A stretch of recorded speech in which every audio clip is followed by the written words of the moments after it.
ನಮಸ್ತೆ. ನಾನು ನಿಮ್ಮ ಡಾಕ್ಟರ್ ಈರಣ್ಣ. ಭಾರತ ಸಂವಿಧಾನದ ಭಾಗ 3ರ ಮೂಲಭೂತ ಹಕ್ಕುಗಳಲ್ಲಿ ಬಹಳ ಮುಖ್ಯವಾದಂಥ ಹಕ್ಕು ಸ್ವಾತಂತ್ರ್ಯದ ಹಕ್ಕು, ರೈಟ್ ಟು ಫ್ರೀಡಮ್. ಇದನ್ನು ಆರ್ಟಿಕಲ್ 19ನಲ್ಲಿ ಅಥವಾ ಸಂವಿಧಾನದ 19ನೇ ವಿಧಿಯಲ್ಲಿ ಬಹಳ ಸ್ಪಷ್ಟವಾಗಿ ವಿವರಣೆಯನ್ನು ನೀಡಲಾಗಿದೆ. ಸ್ವಾತಂತ್ರ್ಯದ ಹಕ್ಕಿನಲ್ಲಿ ಪ್ರಮುಖವಾಗಿ 4 ವಿಧಿಗಳಿದ್ದಾವೆ: 19, 20, 21 ಹಾಗೂ 22. ಈ 4 ವಿಧಿಗಳಲ್ಲಿ ಕೇವಲ 19ನೇ ವಿಧಿಯನ್ನು ಮಾತ್ರ ಇಲ್ಲಿ ಚರ್ಚೆಯನ್ನು ಮಾಡಲಾಗಿದೆ. ನಾಗರಿಕ ಜೀವನದ ಪ್ರತಿಯೊಂದು ಹಂತದಲ್ಲೂ ಕೂಡ ಸ್ವಾತಂತ್ರ್ಯದ ಹಕ್ಕು ಅವಶ್ಯಕತೆ ಇದೆ. ಸ್ವಾತಂತ್ರ್ಯ ಇಲ್ಲದ ವ್ಯಕ್ತಿಯನ್ನು ನಾವು ಪ್ರಾಣಿಗಳಿಗೆ ಹೋಲಿಕೆಯನ್ನು ಮಾಡಬಹುದು. ಹಾಗಾಗಿ ಮೂಲಭೂತ ಹಕ್ಕುಗಳ ಬಗ್ಗೆ ಈಗ ಆಲ್ರೆಡಿ ಒಂದಷ್ಟು ವಿಷಯವನ್ನು ತಿಳಿಸ್ಕೊಟ್ಟಿದ್ರು ಕೂಡ ವಿಶೇಷವಾಗಿ ಈ 19ನೇ ವಿಧಿಯ ಬಗ್ಗೆ ಒಂದಷ್ಟು ಚರ್ಚೆಯನ್ನು ಮಾಡಲಾಗಿದೆ, ವಿಷಯವನ್ನು ತಿಳಿಸಲಾಗಿದೆ. ಹಾಗಾಗಿ ಬಹುತೇಕ ಸ್ಪರ್ಧಾತ್ಮಕ ಪರೀಕ್ಷೆಗಳಲ್ಲಿ 19ನೇ ವಿಧಿಗೆ ಸಂಬಂಧಿಸಿದಂತೆ ಒಂದಷ್ಟು ಪ್ರಶ್ನೆಗಳನ್ನು ಕೇಳಿರೋದನ್ನು ಈಗ ಆಲ್ರೆಡಿ ನೀವು ನೋಡಿದ್ದೀರ.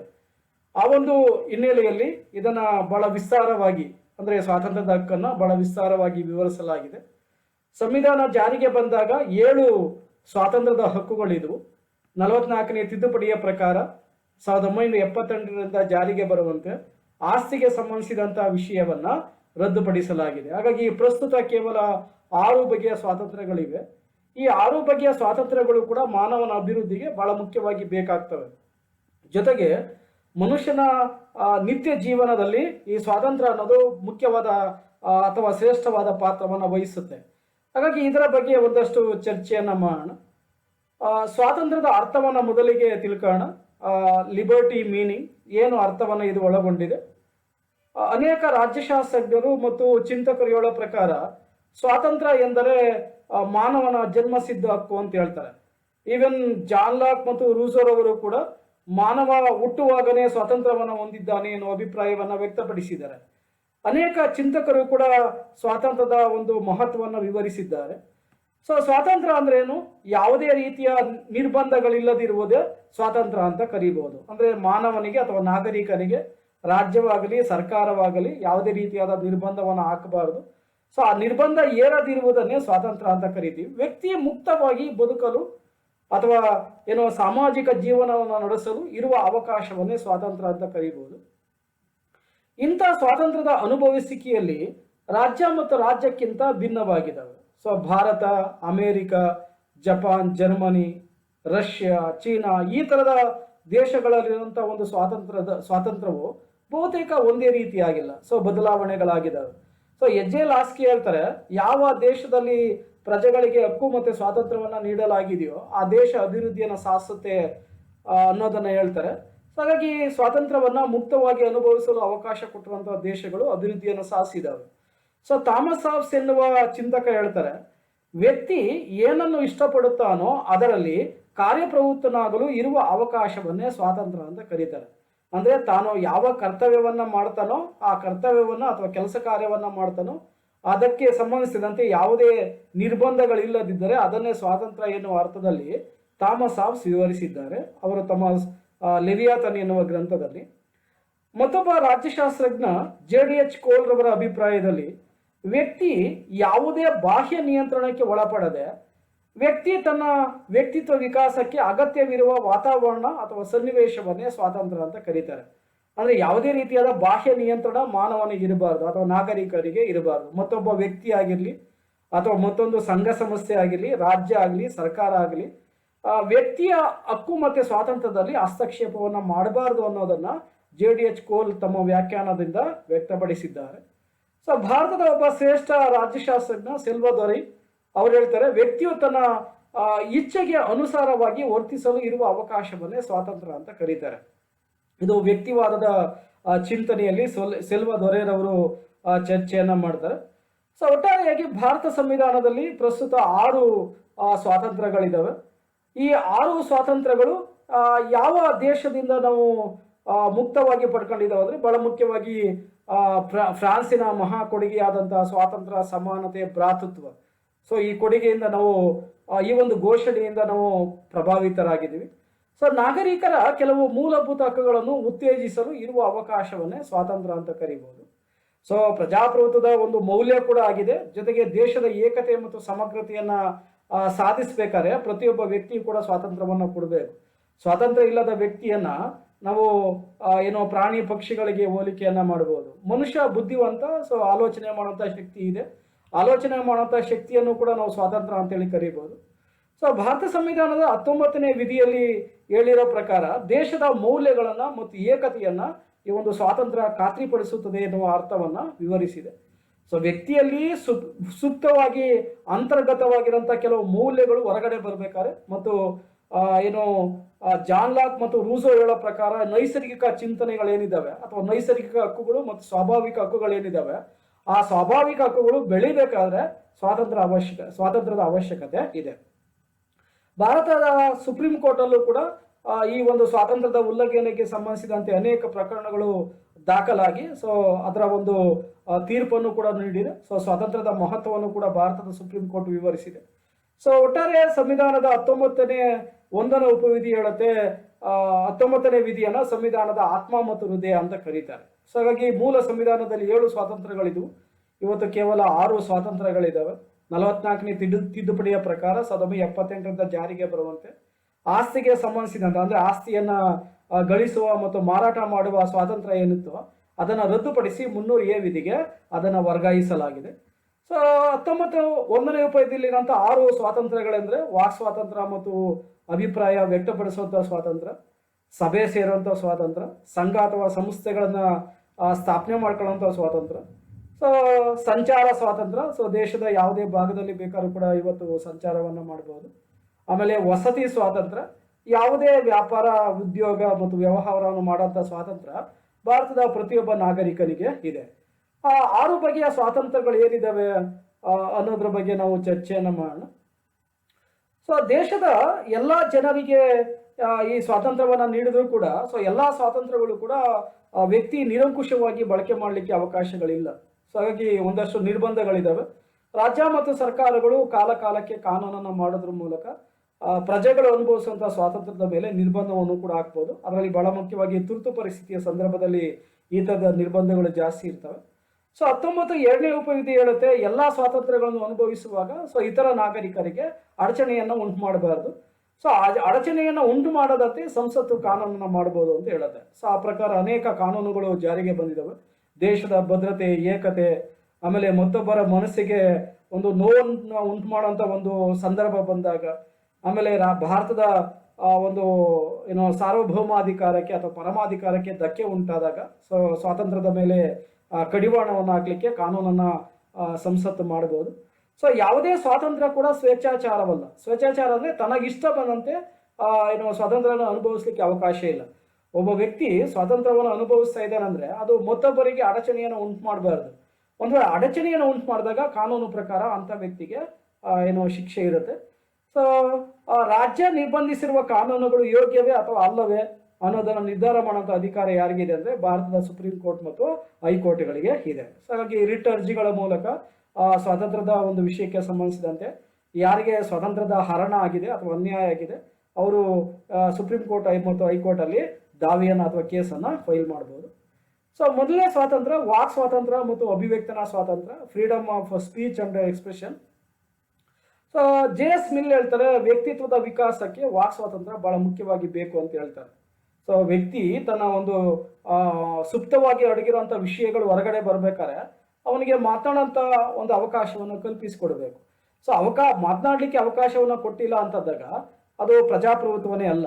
ಸೊ ಪ್ರಜಾಪ್ರಭುತ್ವದ ಒಂದು ಮೂಲ ಮಂತ್ರ ಸ್ವಾತಂತ್ರ್ಯ ಆಗಿದೆ. ಅದರಲ್ಲಿ ಬಹಳ ಮುಖ್ಯವಾಗಿ ವಾಕ್ ಸ್ವಾತಂತ್ರ್ಯ, ಸೊ ಮಾತನಾಡುವಂಥ ಸ್ವಾತಂತ್ರ್ಯ, ಭಾಷಣ ಸ್ವಾತಂತ್ರ್ಯ, ತನಗೆ ಬೇಕಾದ ಏನೋ ಚಿತ್ರವನ್ನು ಬಿಡಿಸುವಂತಹ ಸ್ವಾತಂತ್ರ್ಯ, ಲೇಖನಗಳನ್ನು ಅಂದ್ರೆ ಪುಸ್ತಕಗಳನ್ನ ಬರೆಯುವಂಥ ಸ್ವಾತಂತ್ರ್ಯ, ಆಮೇಲೆ ಪ್ರಕಟಣೆಯನ್ನ ಮಾಡುವಂಥ ಸ್ವಾತಂತ್ರ್ಯ. ಸೊ ವಸ್ತು ಪ್ರದರ್ಶನದ ಮೂಲಕ ಕೂಡ ತನ್ನ ವಾಕ್ ಸ್ವಾತಂತ್ರ್ಯವನ್ನ ವ್ಯಕ್ತಪಡಿಸಬಹುದು. ಅದರ ಜೊತೆಗೆ ಮಾಧ್ಯಮಗಳು ಬಹಳ ಮುಖ್ಯವಾಗಿ, ಸೊ ಮಾಧ್ಯಮಗಳಲ್ಲೂ ಕೂಡ ವಾಕ್ ಸ್ವಾತಂತ್ರ್ಯ ಮತ್ತು ಅಭಿವ್ಯಕ್ತನಾ ಸ್ವಾತಂತ್ರ್ಯವನ್ನ ನಾವು ಕಾಣ್ತೀವಿ. ಸೊ ಒಂದು ಚಿತ್ರಕಲೆಯ ಮೂಲಕ ಕೂಡ ಅಥವಾ ಒಂದು ನ್ಯೂಸ್ ಪೇಪರಲ್ಲಿ ಒಂದು ಲೇಖನಗಳನ್ನ ಬರೆಯೋದ್ರ ಮೂಲಕ ತನ್ನ ಪ್ರಜೆಗಳು ತನ್ನ ಒಂದು ಅಭಿಪ್ರಾಯವನ್ನು ವ್ಯಕ್ತಪಡಿಸೋದ್ರ ಮೂಲಕ ವಾಕ್ ಸ್ವಾತಂತ್ರ್ಯವನ್ನು ಹೇಳ್ಬಹುದು. ಸೊ ವಾಕ್ ಸ್ವಾತಂತ್ರ್ಯ ಅಂದ್ರೆ ಬರೀ ಮಾತನಾಡೋದ್ರ ಮಾತ್ರ ಅಲ್ಲ, ಅದೊಂದನ್ನೇ ನಾವು ವಾಕ್ ಸ್ವಾತಂತ್ರ್ಯ ಅಂತ ಕರೀಲಿಕ್ಕೆ ಸಾಧ್ಯ ಇಲ್ಲ. ಸೊ ಈ ತರ ಲೇಖನ, ಚಿತ್ರಕಲೆಗಳನ್ನ ಬಿಡಿಸೋದ್ರ ಮೂಲಕ ಕೂಡ ಸರ್ಕಾರವನ್ನ ಟೀಕಿಸ್ಬೋದು, ಸರ್ಕಾರವನ್ನ ಸರಿ ದಾರಿಗೆ ತರಬಹುದು, ಅಥವಾ ಯಾವ ವ್ಯಕ್ತಿ ಸಮಾಜಕ್ಕೆ ಧಕ್ಕೆಯನ್ನ ತರ್ತಾನೆ ಸೊ ಅಂತ ವ್ಯಕ್ತಿಗೆ ವಿರುದ್ಧವಾಗಿ ಏನೋ ಚರ್ಚೆಯನ್ನ ಮಾಡ್ಲಿಕ್ಕೆ ಕೂಡ ಅವಕಾಶಗಳಿದಾವೆ. ಸೊ ಪ್ರತಿಯೊಬ್ಬರಿಗೂ ಜನ್ಮತಃ ಮಾತನಾಡುವಂತ ಮತ್ತು ಅಭಿಪ್ರಾಯ ವ್ಯಕ್ತಪಡಿಸುವಂತ ಹಕ್ಕಿದೆ. ಇದನ್ನ ಜಾನ್ ಲಾಕ್ ಹೇಳ್ತಾರೆ. ಸೊ ಜೊತೆಗೆ ರೂಸರ್ ಅವರು ಕೂಡ ಚರ್ಚೆಯನ್ನ ಮಾಡ್ತಾರೆ. ಸೊ ಮತ್ತೊಬ್ಬರ ಸ್ವಾತಂತ್ರ್ಯಕ್ಕೆ ಅಡಚಣೆ ಉಂಟು ಮಾಡಬಾರ್ದು ಅನ್ನೋದು ಈ ವಾಕ್ ಸ್ವಾತಂತ್ರ್ಯ ಮತ್ತು ಅಭಿವ್ಯಕ್ತನ ಸ್ವಾತಂತ್ರ್ಯದ ಚಿಂತನೆ.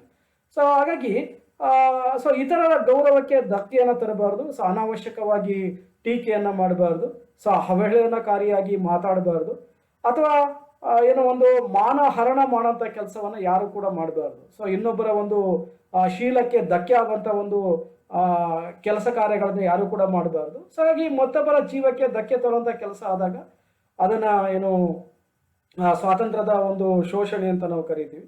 ಸೊ ಜೀವಿಸುವಂತಕ್ಕೂ ಎಲ್ಲರೂ ಕೂಡ ಇದೆ. ಸಂವಿಧಾನದ ಏನು 21ನೇ ವಿಧಿಯಲ್ಲಿ ಬಹಳ ಸ್ಪಷ್ಟವಾಗಿದೆ, ಜೀವಿಸುವಂತ ಹಕ್ಕು ಎಲ್ಲರೂ ಕೂಡ ಇದೆ. ಇವನ್ ಸಾಮಾಜಿಕ ಜಾಲತಾಣಗಳಲ್ಲೂ ಕೂಡ ಈ ವಾಕ್ ಸ್ವಾತಂತ್ರ್ಯ ಮತ್ತು ಅಭಿವ್ಯಕ್ತನ ಸ್ವಾತಂತ್ರ್ಯವನ್ನ ಕಾಣಬಹುದು. ಅಂದ್ರೆ ವಾಟ್ಸಪ್, ಟ್ವಿಟ್ಟರ್, ಫೇಸ್ಬುಕ್, ಸೊ ಈ ತರದ ಒಂದು ಸಾಮಾಜಿಕ ಜಾಲತಾಣಗಳೇನಿದಾವೆ ಅದರಲ್ಲೂ ಕೂಡ ಈ ಒಂದು ವಾಕ್ ಸ್ವಾತಂತ್ರ್ಯ ಮತ್ತು ಅಭಿವ್ಯಕ್ತನ ಸ್ವಾತಂತ್ರ್ಯವನ್ನ ಕಾಣ್ತೀವಿ. ಸೊ ಕೆಲವು ಪತ್ರಿಕೆಗಳಲ್ಲಂತೂ ಕೂಡ ಬಹಳ ಚೆನ್ನಾಗಿ ವಾಕ್ ಸ್ವಾತಂತ್ರ್ಯ ಮತ್ತು ಅಭಿವ್ಯಕ್ತನ ಸ್ವಾತಂತ್ರ್ಯವನ್ನ ಬಳಕೆ ಮಾಡ್ತವೆ. ಹಾಗಾಗಿ ಇಂಥ ಅಭಿವ್ಯಕ್ತನ ಸ್ವಾತಂತ್ರ್ಯ ಬಹಳ ಮುಖ್ಯವಾದದ್ದು. ಸೊ ಅಭಿಪ್ರಾಯವನ್ನ ವ್ಯಕ್ತಪಡಿಸಲಿಕ್ಕೆ ಪ್ರತಿಯೊಬ್ಬರು ಕೂಡ ಅವಕಾಶ ಇದೆ. ಸೊ ಅದು ಯಾರೇ ಆಗಲಿ, ಅಂದ್ರೆ ಯಾವುದೇ ಒಂದು ಕುಲ, ಜಾತಿ, ಧರ್ಮ, ಭಾಷೆ ಇವುಗಳ ಒಂದು ವ್ಯತ್ಯಾಸವನ್ನ ಇಲ್ಲದೆ ಎಲ್ಲರೂ ಕೂಡ ಅಭಿಪ್ರಾಯವನ್ನ ವ್ಯಕ್ತಪಡಿಸಲಿಕ್ಕೆ ಅವಕಾಶಗಳಿದಾವೆ. ಸೊ ಪತ್ರಿಕಾ ಸ್ವಾತಂತ್ರ್ಯ ಅಭಿವ್ಯಕ್ತನ ಸ್ವಾತಂತ್ರ್ಯದಲ್ಲಿ ಬಹಳ ಮುಖ್ಯವಾದದ್ದು. ಸೊ ಮಾಧ್ಯಮಗಳ ಮೂಲಕ ಅಂದ್ರೆ ದೂರದರ್ಶನ, ಚಲನಚಿತ್ರ, ಆಮೇಲೆ ರೇಡಿಯೋ, ಸೊ ಈ ತರದ ಒಂದು ಬೇರೆ ಬೇರೆ ವೇದಿಕೆಗಳಲ್ಲಿ ಅಭಿವ್ಯಕ್ತನ ಸ್ವಾತಂತ್ರ್ಯವನ್ನು ವ್ಯಕ್ತಪಡಿಸಲಿಕ್ಕೆ ಅವಕಾಶಗಳಿದ್ದಾವೆ. ಸೊ ಅಭಿವ್ಯಕ್ತನ ಸ್ವಾತಂತ್ರ್ಯ ಮಾನವನ ಬಹಳ ಮುಖ್ಯವಾದಂತ ಒಂದು ಸ್ವಾತಂತ್ರ್ಯವಾಗಿದೆ. ಸೊ ಯಾವ ದೇಶದಲ್ಲಿ ಅಭಿವ್ಯಕ್ತನ ಸ್ವಾತಂತ್ರ್ಯಕ್ಕೆ ಧಕ್ಕೆಯನ್ನು ತರಲಾಗುತ್ತೋ ಅಂತ ದೇಶಗಳು ಏನು ಪ್ರಜಾಪ್ರಭುತ್ವವನ್ನು ಮುಕ್ತವಾಗಿ ಅನುಭವಿಸ್ತವೆ ಅಂತ ಹೇಳಲಿಕ್ಕೆ ಸಾಧ್ಯ ಇಲ್ಲ. ಹಾಗಾಗಿ ಪ್ರತಿಯೊಬ್ಬ ವ್ಯಕ್ತಿಯು ಕೂಡ ವಾಕ್ ಸ್ವಾತಂತ್ರ್ಯ ಮತ್ತು ಅಭಿವ್ಯಕ್ತನ ಸ್ವಾತಂತ್ರ್ಯ ಇದೆ. ಸಾರ್ವಜನಿಕ ಸಭೆ ಸಮಾರಂಭಗಳು, ಸಾರ್ವಜನಿಕ ವೇದಿಕೆಗಳು, ಆಮೇಲೆ ಚರ್ಚಾಕೂಟಗಳು, ಕಮ್ಮಟಗಳು, ಸೆಮಿನಾರ್ಸ್, ಸೊ ಈ ತರದ ಸಂದರ್ಭದಲ್ಲಿ ವಾಕ್ ಸ್ವಾತಂತ್ರ್ಯ ಮತ್ತು ಅಭಿವ್ಯಕ್ತನ ಸ್ವಾತಂತ್ರ್ಯವನ್ನು ಕಾಣ್ತೀವಿ. ಸೊ ಇದರ ಮೇಲೆ ಹಲವಾರು ನಿರ್ಬಂಧಗಳಿದ್ದಾವೆ ವಾಕ್ ಸ್ವಾತಂತ್ರ್ಯದ ಮೇಲೆ. ಸೊ ಯಾವ ಯಾವ ವಿಷಯದ ಮೇಲೆ ನಿರ್ಬಂಧವನ್ನು ಹಾಕ್ಬೋದಂದ್ರೆ, ಸೊ ರಾಷ್ಟ್ರದ ಭದ್ರತೆಗೆ ಧಕ್ಕೆ ಉಂಟಾದಾಗ ಒಂದು ವ್ಯಕ್ತಿ ವಾಕ್ ಸ್ವಾತಂತ್ರ್ಯವನ್ನ, ಅಭಿವ್ಯಕ್ತನ ಸ್ವಾತಂತ್ರ್ಯವನ್ನು ಅನುಭವಿಸ್ತಾ ಇದ್ದಾನೆ ಅಂತಂದ್ರೆ ಅದು ಈ ಕಾರಣಗಳಿಗಾಗಿ ಧಕ್ಕೆ ಉಂಟಾಗುತ್ತೆ ಅಂತ ಕಂಡು ಬಂದಾಗ ಅದರ ಮೇಲೆ ನಿರ್ಬಂಧ ಹಾಕ್ಲಿಕ್ಕೆ ಅವಕಾಶ ಇದೆ. ಸೊ ದೇಶದ ಒಂದು ಪರಮಾಧಿಕಾರಕ್ಕೆ ಮತ್ತು ಐಕ್ಯತೆಗೆ ಧಕ್ಕೆ ಉಂಟಾದಾಗ, ಸೊ ಅನ್ಯ ರಾಷ್ಟ್ರಗಳ ಒಂದು ಸ್ನೇಹ ಸಂಬಂಧಕ್ಕೆ ಧಕ್ಕೆಯನ್ನು ತರುವಂತ ಒಂದು ಹೇಳಿಕೆಗಳಿದ್ದಾಗ, ಆಮೇಲೆ ಅಪರಾಧಕ್ಕೆ ಪ್ರಚೋದನೆಯನ್ನ ನೀಡಿದಾಗ, ಜೊತೆಗೆ ಸಾರ್ವಜನಿಕ ಒಂದು ಶಿಸ್ತು ಭಂಗ ತರುವಂತ ಒಂದು ಕೆಲಸ ಕಾರ್ಯಗಳಿದ್ದಾಗ, ಜೊತೆಗೆ ಏನೋ ನ್ಯಾಯಾಲಯದ ನಿಂದನೆಯನ್ನ ಮಾಡುವಂತ ಒಂದು ಹೇಳಿಕೆಗಳಿದ್ದಾಗ, ಸೊ ಅದರ ಮೇಲೆ ನಿರ್ಬಂಧವನ್ನು ಕೂಡ ಹಾಕ್ಬೋದು. ಜೊತೆಗೆ ಮಾನಹಾನಿ, ಸೊ ಮಾನಹಾನಿ ಅಂದಾಗ ಸೊ ಒಬ್ಬ ವ್ಯಕ್ತಿಗೆ ಆಧಾರವಿಲ್ಲದೆ ಅವನ ಮಾನವನ್ನ ಹರಾಜಾಕಿದಾಗ ಸೊ ಅದನ್ನ ಮಾನಹಾನಿ ಅಂತ ಕರಿತೀವಿ.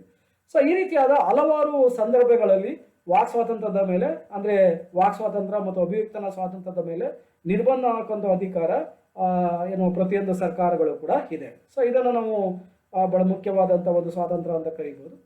ಎರಡನೇದು ಪತ್ರಿಕಾ ಸ್ವಾತಂತ್ರ್ಯ, right to the press. So ಈ ಒಂದು ಸ್ವಾತಂತ್ರ್ಯ ಬಹಳ ಮುಖ್ಯವಾಗಿ ಇದೆ. ಸೊ ಪ್ರಪಂಚದ ಎಲ್ಲಾ ದೇಶಗಳಲ್ಲೂ ಕೂಡ ಮುಕ್ತ ಒಂದು ಪತ್ರಿಕಾ ಸ್ವಾತಂತ್ರ್ಯಕ್ಕೆ ಅವಕಾಶ ನೀಡಲಾಗಿದೆ. ಸೊ ವಾಕ್ ಸ್ವಾತಂತ್ರ್ಯದಲ್ಲಿಯೇ ಇದನ್ನ ನಿರೂಪಣೆಯನ್ನ ಮಾಡಲಾಗಿದೆ. ಅಂದ್ರೆ ಅದರ ಒಂದು ವಿಸ್ತರಣೆ ಅಂತ ಕೂಡ ಇದನ್ನ ಕರೀಬಹುದು ಪತ್ರಿಕಾ ಸ್ವಾತಂತ್ರ್ಯವನ್ನ. ಸೊ ಸರ್ವೋಚ್ಚ ನ್ಯಾಯಾಲಯವು ಕೂಡ ಈ ವಿಚಾರವನ್ನ ಸಾಕಷ್ಟು ಬಾರಿ ತನ್ನ ಪ್ರಕರಣಗಳ ಇತ್ಯರ್ಥದ ಸಂದರ್ಭದಲ್ಲಿ ವಿವರಿಸಿದೆ. So doctor B R Ambedkar ಹೇಳ್ತಾರೆ, ಸೊ ಪತ್ರಿಕಾ ಸ್ವಾತಂತ್ರ್ಯ ಪ್ರತ್ಯೇಕವಾಗಿ ನೀಡುವಂತ ಅವಶ್ಯಕತೆ ಏನಿಲ್ಲ, ಅದು ವಾಕ್ ಸ್ವಾತಂತ್ರ್ಯದಲ್ಲಿ ಸೇರ್ಪಡೆ ಆಗಿದೆ ಅನ್ನೋದನ್ನ ಅವರು ವ್ಯಕ್ತಪಡಿಸಿದ್ದಾರೆ. ಸೊ ಪತ್ರಿಕಾ ಸ್ವಾತಂತ್ರ್ಯವು ರಾಜಕೀಯ ಸ್ವಾತಂತ್ರ್ಯಕ್ಕೆ ಹಾಗೂ ಪ್ರಜಾಪ್ರಭುತ್ವದ ಯಶಸ್ಸಿಗೆ ಅತ್ಯಗತ್ಯವಾಗಿ ಬೇಕಾಗಿದೆ. ಸೊ ಇದು ಬಹಳ ಮುಖ್ಯವಾಗಿ ಬೇಕಾಗತ್ತೆ. ಸೊ ವ್ಯಕ್ತಿ ಏನನ್ನು ಮಾಡಬಹುದು ಅದನ್ನು ಬರಹದ ಮೂಲಕ ಪ್ರಕಟಿಸುವುದಕ್ಕೆ ಇರುವಂತದನ್ನ ನಾವು ಪತ್ರಿಕಾ ಸ್ವಾತಂತ್ರ್ಯ ಅಂತ ಕರೀತೀವಿ. ಅಂದ್ರೆ ಏನು ದೂರದರ್ಶನ ಅಥವಾ ಏನೋ ರೇಡಿಯೋ ಮುಂತಾದ ಕಡೆ ಈ ಒಂದು ಪತ್ರಿಕಾ ಸ್ವಾತಂತ್ರ್ಯವನ್ನ ಕಾಣ್ತೀವಿ. ಈವನ್ ಪುಸ್ತಕಗಳನ್ನ ಪ್ರಿಂಟ್ ಮಾಡೋದ್ರ ಮೂಲಕ ಅಥವಾ ಬಿಲ್ಸ್ ಅನ್ನ ಹಂಚೋದ್ರ ಮೂಲಕ ಸರ್ಕಾರದ ಪರವಾಗಿ ಮತ್ತು ವಿರುದ್ಧವಾಗಿ ಒಂದು ಲೇಖನಗಳನ್ನು ಬರೆಯೋದ್ರ ಮೂಲಕ ಒಂದು ಪತ್ರಿಕಾ ಸ್ವಾತಂತ್ರ್ಯವನ್ನು ವ್ಯಕ್ತಪಡಿಸ್ಬೋದು. ಸೊ ರಾಜಕಾರಣಿಗಳ ಒಂದು ವಿಷಯಕ್ಕೆ ಸಂಬಂಧಿಸಿದಂತೆ, ಸರ್ಕಾರಿ ನೌಕರ ವಿಷಯಕ್ಕೆ ಸಂಬಂಧಿಸಿದಂತೆ, ಸಾಮಾನ್ಯ ಪ್ರಜೆಗಳಿಗೆ ಸಂಬಂಧಿಸಿದಂತೆ, ಸಂಘ ಸಂಸ್ಥೆಗಳಿಗೆ ಸಂಬಂಧಿಸಿದಂತೆ ತನ್ನ ಅಭಿಪ್ರಾಯವನ್ನು ವ್ಯಕ್ತಪಡಿಸಲಿಕ್ಕೆ ಪತ್ರಿಕೆಯಲ್ಲಿ ಅವಕಾಶಗಳಿದ್ದಾವೆ. ಸೊ ಪತ್ರಿಕೆಗಳು ಸ್ವತಂತ್ರವಾಗಿರ್ಬೇಕಾಗತ್ತೆ. ಸ್ವತಂತ್ರವಾದ ಪತ್ರಿಕಾ ವ್ಯವಸ್ಥೆಯನ್ನು ನಾವು ಕಾಣ್ತೀವಿ. ಸೊ ಅಮೆರಿಕ ಮತ್ತು ಬ್ರಿಟನ್ನಲ್ಲಿ ಪತ್ರಿಕೆಗಳ ಮೇಲೆ ಯಾವುದೇ ರೀತಿಯಾದ ನಿರ್ಬಂಧವನ್ನು ಹಾಕಲಿಕ್ಕೆ ಅವಕಾಶ ಇಲ್ಲ. ಸೊ ಭಾರತದಲ್ಲೂ ಕೂಡ ಈ ಒಂದು ಪತ್ರಿಕಾ ಒಂದು ಸ್ವಾತಂತ್ರ್ಯದ ಮೇಲೆ ಇನ್ನು ಕಾನೂನನ್ನು ಮಾಡಲಿಕ್ಕೆ ಅಧಿಕಾರ ಇದೆ. ಭಾರತದಲ್ಲಿ ಪತ್ರಿಕಾ ಸ್ವಾತಂತ್ರ್ಯದ ಮೇಲೆ ನಿರ್ಬಂಧವನ್ನು ಹಾಕಲಿಕ್ಕೆ ಅವಕಾಶ ಇಲ್ಲ, ಆದರೆ ಕಾನೂನನ್ನು ಮಾಡಲಿಕ್ಕೆ ಅವಕಾಶ ಇದೆ. ಈ ರೀತಿಯಾಗಿ ವಾಕ್ ಸ್ವಾತಂತ್ರ್ಯ ಮತ್ತು ಅಭಿವ್ಯಕ್ತನ ಸ್ವಾತಂತ್ರ್ಯದ ಬಗ್ಗೆ ನಾವು ಚರ್ಚೆಯನ್ನು ಮಾಡಬಹುದು. ಅದ್ರ ಜೊತೆಗೆ ಏನು ಚುನಾವಣೆಯಲ್ಲಿ ಮತದಾನ ಮಾಡೋದು ಕೂಡ ಏನಾಗಿದೆ ಅಂದರೆ ಒಂದು ವಾಕ್ ಸ್ವಾತಂತ್ರ್ಯ ಅಥವಾ ಅಭಿಪ್ರಾಯ ವ್ಯಕ್ತಪಡಿಸುವಂಥ ಸ್ವಾತಂತ್ರ್ಯ ಆಗಿದೆ. ಶಾಂತಿಯುತವಾಗಿ ಸಭೆ ಸೇರುವಂಥ ಸ್ವಾತಂತ್ರ್ಯ, right to assemble with peacefully. So ಸಾರ್ವಜನಿಕ ವ್ಯವಹಾರಗಳ ಒಂದು ವಿನಿಮಯಕ್ಕಾಗಿ ಅಥವಾ ಸಾರ್ವಜನಿಕ ವ್ಯವಹಾರವನ್ನು ಸಾಧನೆ ಮಾಡುವ ಸಲುವಾಗಿ ಜನರು ಒಂದಲ್ಲ ಒಂದು ಕಾರಣಕ್ಕಾಗಿ ಸಭೆಯನ್ನು ಸೇರ್ತಾರೆ. ಸೊ ಸಭೆಯನ್ನು ಸೇರುವಂಥ ಸಂದರ್ಭದಲ್ಲಿ ತಮ್ಮ ಒಂದು ವ್ಯಕ್ತಿಯ ಒಂದು ಅಭಿವೃದ್ಧಿಗಾಗಿ ಮತ್ತು ರಾಷ್ಟ್ರದ ಅಭಿವೃದ್ಧಿಗೆ ಸಂಬಂಧಿಸಿದಂತೆ ಚರ್ಚೆಗಳನ್ನು ಮಾಡ್ತಾರೆ. ಸೊ ಶಾಂತ ರೀತಿಯಿಂದ ಸಭೆಯನ್ನು ಸೇರ್ಲಿಕ್ಕೆ ಪ್ರಜಾಪ್ರಭುತ್ವದಲ್ಲಿ ಅವಕಾಶಗಳಿದಾವೆ. ಪ್ರಜಾಪ್ರಭುತ್ವ ಅಂದರೆ ಅದೇ. ಸೊ ಪ್ರಜೆಗಳು ಮುಕ್ತವಾಗಿ ಒಂದು ಸಭೆಯನ್ನು ಸೇರಿಸಲಿಕ್ಕೆ ಅವಕಾಶವನ್ನು ನೀಡಿರುವಂಥದ್ದು. ಸೊ ಪ್ರಜಾಪ್ರಭುತ್ವದ ಬಹಳ ಮುಖ್ಯವಾದ ತಿರುಳು ಅಂತ ಕೂಡ ಇದನ್ನು ಕರೀಬಹುದು. ಜೊತೆಗೆ ಅನೇಕ ಕಾರಣಗಳಿಗಾಗಿ ಜನತೆ ಅಥವಾ ಪ್ರಜೆಗಳು ಅಥವಾ ನಾಗರಿಕರು ಸಭೆಯನ್ನು ಸೇರ್ತಾರೆ. ಧಾರ್ಮಿಕ ವಿಷಯಗಳಿಗೆ ಅಂದರೆ ದೇವಸ್ಥಾನಗಳಿಗೆ ಪ್ರವೇಶನ ಮಾಡುವ ಸಲುವಾಗಿ, ಆಮೇಲೆ ರಾಜಕೀಯ ಒಂದು ಸಭೆಯನ್ನು ಮಾಡ್ತಾರೆ. ಅಂದರೆ ರಾಜಕಾರಣಿಗಳು ಒಂದು ಭಾಷಣವನ್ನು ಮಾಡೋದ್ರ ಮೂಲಕ ಸಾರ್ವಜನಿಕರನ್ನ ಉದ್ದೇಶಿಸಿ ತಮ್ಮ ಒಂದು ಅಭಿಪ್ರಾಯವನ್ನು ಜನರ ಮೇಲೆ ಅಥವಾ ಮತದಾರರ ಮೇಲೆ ಏರ್ತಾರೆ. ಸೊ ಆ ಕಾರಣಕ್ಕಾಗಿ ಸಭೆಯನ್ನು ಸೇರ್ತಾರೆ. ಸೊ ಆರ್ಥಿಕ ಚಟುವಟಿಕೆಗಳಿಗಾಗಿ, ಸೊ ಒಂದು ದೇಶದ ಅಭಿವೃದ್ಧಿಗೆ ಮತ್ತು ಕುಟುಂಬದ ಅಭಿವೃದ್ಧಿಗೆ, ಈ ಥರ ಆರ್ಥಿಕ ಚಟುವಟಿಕೆಗಳಿಗೂ ಕೂಡ ಸಭೆಯನ್ನು ಸೇರ್ತಾರೆ. ಸೊ ಸಾಮಾಜಿಕ ಸಮಸ್ಯೆಗಳನ್ನ ಹೋಗಲಾಡಿಸುವಂಥ ಸಲುವಾಗಿ, ಸೊ ಎಲ್ಲ ಕಾರಣಗಳಿಗಾಗಿ ಚರ್ಚೆಯನ್ನು ಮಾಡಲು ಒಂದು ಸಭೆಯನ್ನು ಸೇರ್ತಾರೆ. ಸೊ ಸಭೆಯನ್ನು ಸೇರ್ಲಿಕ್ಕೆ ಅವಕಾಶಗಳಿದ್ದಾವೆ. ಸೊ ಕೆಲವೊಂದು ಸಂದರ್ಭದಲ್ಲಿ ಪ್ರತಿಭಟನೆಯನ್ನು ಮಾಡ್ಲಿಕ್ಕೆ ಕೂಡ ಅವಕಾಶಗಳಿದ್ದಾವೆ. ಸೊ ಶಾಂತ ರೀತಿಯಾಗಿ ಪ್ರತಿಭಟನೆಯನ್ನು ಮಾಡಲಿಕ್ಕೆ ಅವಕಾಶಗಳಿದ್ದಾವೆ. ಸೊ ಭಾಷಣ ಸ್ವಾತಂತ್ರ್ಯ ಮತ್ತು ಅಭಿಪ್ರಾಯ ವ್ಯಕ್ತಪಡಿಸುವಂಥ ಸ್ವಾತಂತ್ರ್ಯದ ಮುಂದುವರಿಕೆಯೇ ಈ ಒಂದು ಸಭೆ ಸೇರುವಂಥ ಸ್ವಾತಂತ್ರ್ಯ ಆಗಿದೆ. ಸಾರ್ವಜನಿಕ ಸಭೆ ಸಮಾರಂಭಗಳಲ್ಲಿ, ಸಾರ್ವಜನಿಕ ವೇದಿಕೆಗಳಲ್ಲಿ, ವಿಚಾರ ಸಂಕಿರಣಗಳಲ್ಲಿ, ಕಮ್ಮಟಗಳಲ್ಲಿ ಸಭೆಯನ್ನು ಸೇರ್ಲಿಕ್ಕೆ ಅವಕಾಶಗಳು ಇದ್ದಾವೆ. ಸೊ ಸಿನಿಮಾ ಮಂದಿರಗಳಲ್ಲಿ, ಜೊತೆಗೆ ಬೇರೆ ಬೇರೆ ಮನರಂಜನಾ ಸ್ಥಳಗಳಲ್ಲಿ ಸಭೆಯನ್ನು ಸೇರ್ಲಿಕ್ಕೆ ಅವಕಾಶಗಳಿದ್ದಾವೆ. ಸೊ ಸಭೆ ಸೇರೋದು ನಿರಂಕುಶವಾಗಿ ಅಥವಾ ಸಭೆಯನ್ನು ಸೇರಲೇಬೇಕು ಅಂತೇಳಿ ಒತ್ತಾಯವನ್ನು ಮಾಡಲಿಕ್ಕೆ ಸಾಧ್ಯ ಇಲ್ಲ. ಸಾರ್ವಜನಿಕ ಒಂದು ಹಿತಾಸಕ್ತಿಗೆ ಅನುಗುಣವಾಗಿ ಸಭೆಯನ್ನು ಸೇರ್ಲಿಕ್ಕೆ ಒಂದು ನಿರ್ಬಂಧವನ್ನು ಹಾಕ್ಲಿಕ್ಕೆ ಕೂಡ ಅವಕಾಶಗಳು ಇದ್ದಾವೆ. ಸೊ ಅದನ್ನು ಸರ್ಕಾರ ಮಾಡಬಹುದು. ಸೊ ರಾಷ್ಟ್ರದ ಸಾರ್ವಭೌಮತ್ವಕ್ಕೆ ಧಕ್ಕೆ ತರುವಂಥ ಒಂದು ಸಂದರ್ಭ ಬಂದಾಗ, ಅದ್ರ ಜೊತೆಗೆ ಸಾರ್ವಜನಿಕ ಒಂದು ಒಗ್ಗಟ್ಟನ್ನು ಒಂದು ಮುರಿಯುವಂಥ ಒಂದು ಸಂದರ್ಭದಲ್ಲಿ ಆವಾಗಲೂ ಕೂಡ ಒಂದು ಈ ಸಭೆ ಸೇರುವಂಥ ಸ್ವಾತಂತ್ರ್ಯದ ಮೇಲೆ ನಿರ್ಬಂಧವನ್ನು ಹಾಕ್ಬೋದು. ಸೊ ಸಾರ್ವಜನಿಕ ಅಶಾಂತಿ ಉಂಟಾಗುವಂಥ ಒಂದು ಸಂದರ್ಭ ಇದ್ದಾಗ, ಅಂದರೆ ಕೋಮು ಗಲಭೆ ಅಥವಾ ಬೇರೆ ಬೇರೆ ಒಂದು ಸಮಸ್ಯೆಗಳು ಎದುರಾಗ್ತವೆ ಅನ್ನೋ ಒಂದು ಪ್ರಸಂಗ ಬರುವಂಥ ಒಂದು ಸಂದರ್ಭದಲ್ಲಿ ಜೊತೆಗೆ ಕೆಲವೊಂದು ನ್ಯಾಯಯುತವಾದ ನಿರ್ಬಂಧಗಳನ್ನು ಕೂಡ ಏರ್ಲಿಕ್ಕೆ ಸಾಧ್ಯ ಇದೆ. ಸೊ ಸಭೆಯನ್ನು ಸೇರದೆ ಇರಲಿಕ್ಕೆ ಒಂದು ನಿರ್ಬಂಧವನ್ನು ಹಾಕ್ಬೋದು. ಸೊ ಬಹಳ ಮುಖ್ಯವಾಗಿ ತುರ್ತು ಪರಿಸ್ಥಿತಿಯ ಸಂದರ್ಭದಲ್ಲಿ ಈ ಒಂದು ಸಭೆ ಸೇರುವಂಥ ಸ್ವಾತಂತ್ರ್ಯವನ್ನು ಸಂಪೂರ್ಣವಾಗಿ ನಿರ್ಬಂಧಿಸಲಾಗಿದೆ. ಸೊ ಕೆಲವೊಂದು ಸಂದರ್ಭದಲ್ಲಿ ಸರ್ಕಾರ ಸೆಕ್ಷನ್ IPC ಸೆಕ್ಷನ್ 144 ಜಾರಿಗೆ ತಂದು ಇಬ್ಬರಿಗಿಂತ ಹೆಚ್ಚು ಜನ ಒಂದು ಕಡೆ ನಿಂತು ಮಾತನಾಡೋದನ್ನು ನಿರ್ಬಂಧ ಮಾಡ್ತಾರೆ. ಅದನ್ನು 144 ಸೆಕ್ಷನ್ IPC ಅಂತ ಕರೀತಾರೆ. ಸೊ ಈ ರೀತಿಯಾಗಿ ನಿರ್ಬಂಧ ಆಗಲಿಕ್ಕೆ ಅವಕಾಶಗಳಿದ್ದಾವೆ. ಸೊ ಅದನ್ನೇ ನಾವು ಸಭೆ ಸೇರುವಂಥ ಸ್ವಾತಂತ್ರ್ಯ ಅಂತ ಕರಿಬೋದು. ಮೂರನೇದಾಗಿ ಸಂಘ ಅಥವಾ ಸಂಸ್ಥೆಗಳನ್ನ ಸ್ಥಾಪನೆ ಮಾಡ್ಕೊಳ್ಳುವಂಥ ಸ್ವಾತಂತ್ರ್ಯ, right to form association or unions. So ಸ್ಥಾಪನೆಯನ್ನು ಮಾಡಲಿಕ್ಕೆ ಸಂಘಗಳನ್ನ ಅವಕಾಶ ಭಾರತ ಸಂವಿಧಾನ ಕೊಟ್ಟಿದೆ. ಇದು ಮಾನವನ ಒಂದು ನೈಸರ್ಗಿಕ ಚಿಂತನೆ ಕೂಡ ಹೌದು, ಸ್ವಾಭಾವಿಕ ಒಂದು ಚಿಂತನೆ ಕೂಡ ಇದು. ಸೊ ಮನುಷ್ಯ ಸಂಘಜೀವಿ ಆಗಿದ್ದಾನೆ. ಅರಿಸ್ಟಾಟಲ್ ಹೇಳೋ ಪ್ರಕಾರ ಮಾನವ ಸಮಾಜ ಜೀವಿ, ಸಂಘಜೀವಿ. ಸೊ ಸಮಾಜದ ಹೊರತಾಗಿ ಮನುಷ್ಯ ಬದುಕಲಿಕ್ಕೆ ಸಾಧ್ಯ ಇಲ್ಲ ಅನ್ನೋದು ಅರಿಸ್ಟಾಟಲ್ ಅವರ ಅಭಿಪ್ರಾಯ. ಹಾಗಾಗಿ ಅನೇಕ ಉದ್ದೇಶಗಳಿಗಾಗಿ ಸಂಘ ಸಂಸ್ಥೆಯನ್ನು ಮಾನವರು ಸ್ಥಾಪನೆ ಮಾಡ್ಕೊಳ್ತಾರೆ. ಸೊ ಒಂದು ನಿರ್ದಿಷ್ಟ ಗುರಿ ಮತ್ತು ಉದ್ದೇಶಗಳ ಸಾಧನೆಗಾಗಿ ಹಲವಾರು ಜನ ಸೇರಿ ಒಂದು ಸಂಸ್ಥೆಯನ್ನು ಸ್ಥಾಪನೆ ಮಾಡಿದಾಗ ಅದನ್ನೇ ನಾವು ಸಂಘ ಸಂಸ್ಥೆ ಅಂತ ಕರೀಬೋದು. ಸೊ ಒಂದು ಶೈಕ್ಷಣಿಕ ಮತ್ತು ಔದ್ಯೋಗಿಕ ವಿಷಯಕ್ಕೆ ಸಂಬಂಧಿಸಿದಂತೆ, ಸಾಮಾಜಿಕ ವಿಷಯ ಮತ್ತು ಆರ್ಥಿಕ ವಿಷಯಗಳಿಗೆ ಸಂಬಂಧಿಸಿದಂತೆ ಇವನ್ನ ರಾಜಕೀಯ ವಿಷಯಗಳಿಗೆ ಸಂಬಂಧಪಟ್ಟಂತೆ ಕೂಡ ಸಂಘ ಮತ್ತು ಸಂಸ್ಥೆಗಳನ್ನ ಸ್ಥಾಪನೆ ಮಾಡ್ಕೊಳ್ಳಿಕ್ಕೆ ಅವಕಾಶಗಳಿದ್ದಾವೆ. ಸೊ ಶಿಕ್ಷಣ ಸಂಸ್ಥೆಗಳು ಸಂಘ ಸಂಸ್ಥೆಗಳನ್ನ ಕಟ್ಕೊಂಡಿದ್ದಾವೆ. ಸೊ ಕಾರ್ಮಿಕರು ಜೊತೆಗೆ ಏನು ಕಾರ್ಖಾನೆಯ ಮಾಲೀಕರು ಕೂಡ ಸಂಘ ಸಂಸ್ಥೆಯನ್ನ ಕಟ್ಕೊಂಡಿದ್ದಾರೆ. ಅನೇಕ ಸಾಮಾಜಿಕ ಸಂಘ ಸಂಸ್ಥೆಗಳಿದ್ದಾವೆ. ಸೊ ಧರ್ಮದ ಆಧಾರದ ಮೇಲೆ, ಜಾತಿ ಆಧಾರದ ಮೇಲೆ, ಇನ್ನೂ ಬಹಳ ಮುಖ್ಯವಾಗಿ ಪ್ರದೇಶದ ಆಧಾರದ ಮೇಲೆ ಕೂಡ ಸಂಘ ಸಂಸ್ಥೆಗಳನ್ನ ಏನು ಜನತೆ ಸ್ಥಾಪನೆ ಮಾಡ್ಕೊಂಡಿದ್ದಾರೆ. ಸೊ ಅದೆಲ್ಲವೂ ಕೂಡ ಯಾವುದರ ಆಧಾರದ ಮೇಲೆ ಸ್ಥಾಪನೆ ಮಾಡ್ಕೊಂಡಿರೋದು ಅಂದ್ರೆ 19(1)C ಉಪವಿಧಿಗೆ ಅನುಗುಣವಾಗಿ ಸಂಘ ಸಂಸ್ಥೆಯನ್ನ ಸ್ಥಾಪನೆ ಮಾಡಿಕೊಳ್ಳಿಕ್ಕೆ ಅವಕಾಶಗಳಿದ್ದಾವೆ. ಸೊ ಆ ಪ್ರಕಾರ ಆರ್ಥಿಕವಾಗಿ ಕೂಡ ಸಂಘ ಸಂಸ್ಥೆಗಳನ್ನು ಸ್ಥಾಪನೆ ಮಾಡ್ಕೊಂಡಿದ್ದಾರೆ. ಉದಾಹರಣೆಗೆ ಕರ್ನಾಟಕದಲ್ಲಿ ವರ್ತಕರ ಸಂಘವನ್ನ ಕಾಣ್ಬೋದು. ಸೊ ಶಿಕ್ಷಣಕ್ಕೆ ಸಂಬಂಧಿಸಿದಂತೆ ವಿದ್ಯಾರ್ಥಿಗಳ ಸಂಘಟನೆಗಳನ್ನ ಕಾಣ್ತೀವಿ. ಸೊ ಉದ್ಯೋಗಕ್ಕೆ ಸಂಬಂಧಿಸಿದಂತೆ ಕಾರ್ಮಿಕರ ಸಂಘ ಸಂಸ್ಥೆಗಳಿದ್ದಾವೆ. ಸೊ ಸಾಮಾಜಿಕ ವಿಷಯಗಳಿಗೆ ಸಂಬಂಧಿಸಿದಂತೆ ಎಲ್ಲ ಜಾತಿಗಳ ಆಧಾರದ ಮೇಲೂ ಕೂಡ ಸಂಘ ಸಂಸ್ಥೆಗಳನ್ನ ಸ್ಥಾಪನೆ ಮಾಡ್ಕೊಳ್ಳಲಾಗಿದೆ. ಸೊ ಸಂಘ ಮತ್ತು ಸಂಸ್ಥೆಗಳನ್ನ ಸ್ಥಾಪನೆ ಮಾಡ್ಕೊಳ್ಳೋದು ಒಂದು ಪ್ರಮುಖವಾದ ಸ್ವಾತಂತ್ರ್ಯ ಆಗಿದೆ. ಹಾಗಾಗಿ ರಾಜಕೀಯ ಪಕ್ಷಗಳು ಕೂಡ ಏನ್ ಮಾಡಿದಾವೆ ಅಂದ್ರೆ ಸಂಘ ಸಂಸ್ಥೆಗಳನ್ನ ಸ್ಥಾಪನೆ ಮಾಡ್ಕೊಂಡಿದ್ದಾವೆ, ತಮ್ಮದೇ ಆದ ಒಂದು ರಾಜಕೀಯ ಪಕ್ಷಗಳು. ಸೊ ಭಾರತದಲ್ಲಿ 7 ರಾಷ್ಟ್ರೀಯ ಪಕ್ಷಗಳಿದ್ದಾವೆ, 48 ಪ್ರಾದೇಶಿಕ ಪಕ್ಷಗಳಿದ್ದಾವೆ, ಇತರೆ ರಾಜಕೀಯ ಪಕ್ಷಗಳನ್ನು ಕೂಡ ನಾವು ಕಾಣ್ತೀವಿ. ಸೊ ಎಲ್ಲವೂ ಕೂಡ ಯಾವುದರ ಆಧಾರದ ಮೇಲೆ ಸ್ಥಾಪನೆ ಆಗಿರೋದಂದ್ರೆ ಈ ಒಂದು ವಿಧಿಗೆ ಅನುಗುಣವಾಗಿ ಸ್ಥಾಪನೆ ಆಗಿರೋದು. ಪ್ರಜಾಪ್ರಭುತ್ವದಲ್ಲಿ ಅದರಲ್ಲೂ ಕೂಡ ಪಾರ್ಲಿಮೆಂಟರಿ ಸಿಸ್ಟಮ್ ಆಫ್ ಗೌರ್ಮೆಂಟ್ ಇರುವಂತಹ ಭಾರತದಂತಹ ದೇಶಗಳಲ್ಲಿ ರಾಜಕೀಯ ಪಕ್ಷಗಳು ಬಹಳ ಮುಖ್ಯವಾದದ್ದು. ಇದನ್ನ ಪ್ರಜಾಪ್ರಭುತ್ವದ ಬೆನ್ನೆಲುಬು ಅಂತ ಕರೀತಾರೆ. ಅಂದ್ರೆ ಆ ರಾಜಕೀಯ ಪಕ್ಷಗಳನ್ನ ಪ್ರಜಾಪ್ರಭುತ್ವದ ಬೆನ್ನೆಲುಬು ಅಂತ ಕೂಡ ಕರೀತಾರೆ. ಸೊ ರಾಜಕೀಯ ಪಕ್ಷಗಳಿಲ್ಲದೆ ಪ್ರಜಾಪ್ರಭುತ್ವ ನಡೀಲಿಕ್ಕೆ ಸಾಧ್ಯ ಇಲ್ಲ. ಸೊ ಭಾರತ ಮತ್ತು ಬ್ರಿಟನ್ ಅಲ್ಲಿ ಈ ತರ ಒಂದು ಪರಿಸ್ಥಿತಿ ಇದೆ. ಸೊ ಅಂತ ರಾಜಕೀಯ ಪಕ್ಷಗಳನ್ನ ಸ್ಥಾಪನೆ ಮಾಡಲಿಕ್ಕೆ ಎಲ್ಲೂ ಕೂಡ ಅವಕಾಶಗಳಿದ್ದಾವೆ. ಸೊ ಒಂದು ನಿರ್ದಿಷ್ಟ ನಿಯಮಗಳಿಗೆ ಅನುಗುಣವಾಗಿ ಸಂಘ ಮತ್ತು ಸಂಸ್ಥೆಗಳನ್ನ ಸ್ಥಾಪನೆ ಮಾಡ್ಕೊಬಹುದು. ದೇಶದ ಅಭಿವೃದ್ಧಿಗೆ, ದೇಶದ ಹಿತಾಸಕ್ತಿಗೆ, ವ್ಯಕ್ತಿಯ ಬೆಳವಣಿಗೆಗೆ ಅವಕಾಶ ಇರುವಂತಹ ಒಂದು ಸಂಘ ಸಂಸ್ಥೆಗಳನ್ನ ಸ್ಥಾಪನೆ ಮಾಡ್ಕೊಬೇಕಾಗತ್ತೆ. ಸೊ ಸಮಾಜಕ್ಕೆ ವಿರುದ್ಧವಾದ ಸಂಘ ಸಂಸ್ಥೆಗಳನ್ನ ಸ್ಥಾಪನೆ ಮಾಡ್ಕೊಳ್ಳಿಕ್ಕೆ ಇಲ್ಲಿ ಅವಕಾಶ ಇಲ್ಲ. ಸೊ ಸರ್ಕಾರ ಅಂತ ಸಂದರ್ಭದಲ್ಲಿ ನಿರ್ಬಂಧವನ್ನ ಆಗುತ್ತೆ.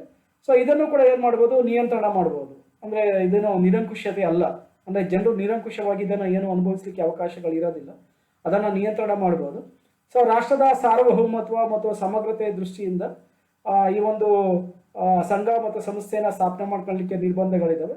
ಜೊತೆಗೆ ಸಾರ್ವಜನಿಕ ಅಶಿಸ್ತು ಕಂಡು ಬರ್ತಿದೆ ಅನ್ನೋ ಒಂದು ಸಂದರ್ಭದಲ್ಲೂ ಕೂಡ ಸಂಘ ಮತ್ತು ಸಂಸ್ಥೆಯನ್ನ ಸ್ಥಾಪನೆ ಮಾಡ್ಕೊಳ್ಳಿಕ್ಕೆ ನಿರ್ಬಂಧವನ್ನು ಹಾಕ್ಬೋದು. ಸೊ ನೈತಿಕತೆಯ ಆಧಾರದ ಮೇಲೆ. ಸೊ ಕೆಲವೊಂದು ಸಂದರ್ಭದಲ್ಲಿ ನ್ಯಾಯಾಂಗಕ್ಕೆ ಸಂಬಂಧಿಸಿದಂತೆ ಕೂಡ ನಿರ್ಬಂಧವನ್ನು ಹಾಕಲಿಕ್ಕೆ ಅವಕಾಶಗಳು ಇದ್ದಾವೆ.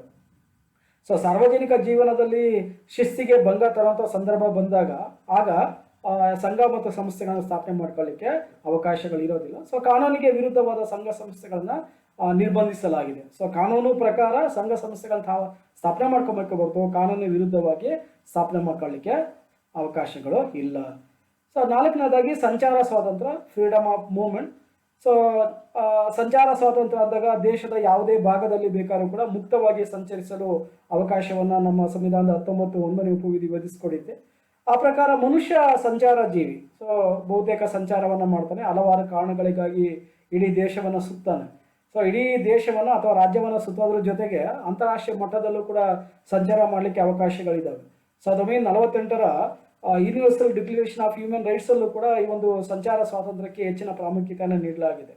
ಹಾಗಾಗಿ ಒಂದು ಸ್ಥಳದಿಂದ ಮತ್ತೊಂದು ಸ್ಥಳಕ್ಕೆ ಸಂಚಾರ ಮಾಡಲಿಕ್ಕೆ ಅವಕಾಶಗಳಿದ್ದಾವೆ. ಸೊ ಬೇಕಾದ ಕಡೆ, ಬೇಕಾದ ಸ್ಥಳದಲ್ಲಿ, ಬೇಕಾದ ಭಾಗದಲ್ಲಿ ಸಂಚಾರವನ್ನ ಮಾಡಬಹುದು.